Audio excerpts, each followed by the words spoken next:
Hey, what's up, everybody, and welcome to a new episode of the Tainted and Tempted podcast. I'm your host, Asia. Now, what you can do right now is stop what you're doing and subscribe down below, and also like this video because it's going to be very good. So, today I'm going to talk about a new topic, and we're going to talk about when your heart says yes, but your mind says no. So, we all go through that. Sometimes our mind tells us one thing, but our heart wants more, especially if we're getting out of a relationship. Our mind can tell us this person is not it no more, but our heart still lingers in one stump. So I want to give a brief insight on what it is, and let's jump right into it. So getting your mind and your heart on the same level before doing anything is about alignment, not forcing one to overpower the other.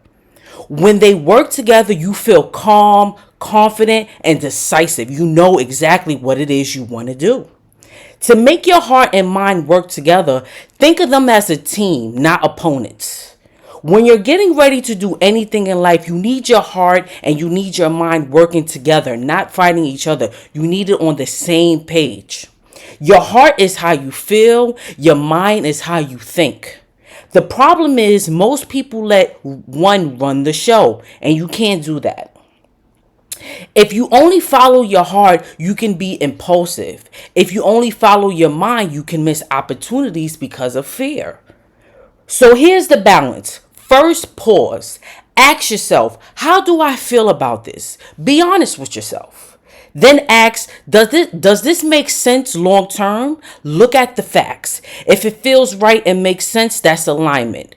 If one says yes and the other says no, slow down. When your heart and mind are working together, you don't feel rushed or confused. You feel calm, clear, and steady. And that's usually how you feel when you're ready. So yes, I just gave a brief insight on how to follow your mind and how to follow your heart. There's very important. These are two things that you have to follow, and you always have to make sure they're on the same page, because your mind could be telling you something different and your heart could be wanting more. But sometimes the mind has to be the parent. You have to, especially if you're going through a heartbreak or you breaking up with somebody. I'm just bringing that up because that's the first thing that came to my mind. Your heart can still linger for the person, but your mind is like, you know what? I want to get up and go to the gym. I want to get up and work out. I want to get up and do things. I don't want to think about that person no more, but your heart can still be lingering on that person. So you have to bring it to the forefront and say, you know what? No more, and it's very hard sometimes to get your heart on the same page as your mind, but it's all up to you and you can do it. You have to make it agree at the same time. And when your mind and your heart is on the same page, you're unstoppable. Nothing can stop you. Okay. So I just wanted to give a brief insight on that.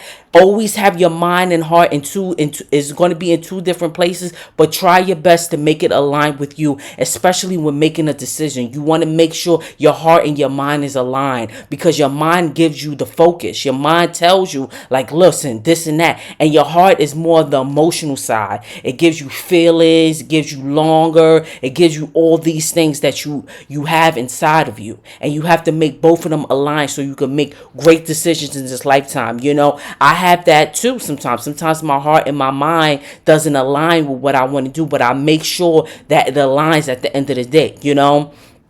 Doing certain things, getting it aligned with you. This is the most important part in life. To go on through life, you got to have your heart and your mind always aligned. This is how you're going to be unstoppable. This is how you're going to become a beast, and this is how you're going to make it in this world.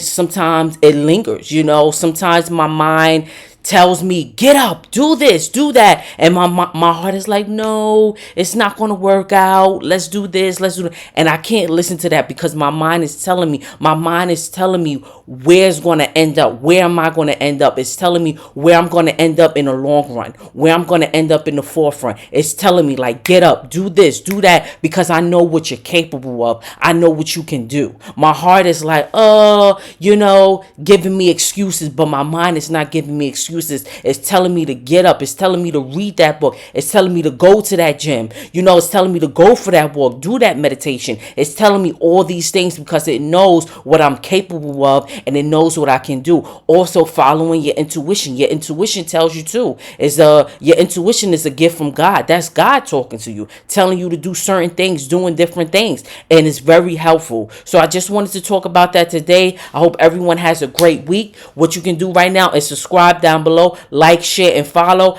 I went in, I gave a great topic about, what it is that we need to do with our heart and mind, and also follow it. Try to get it aligned the best way you can. So thank you so much for tuning into the Tainted and Tempted podcast. I'm your host, Asia. Until next time. Bye bye.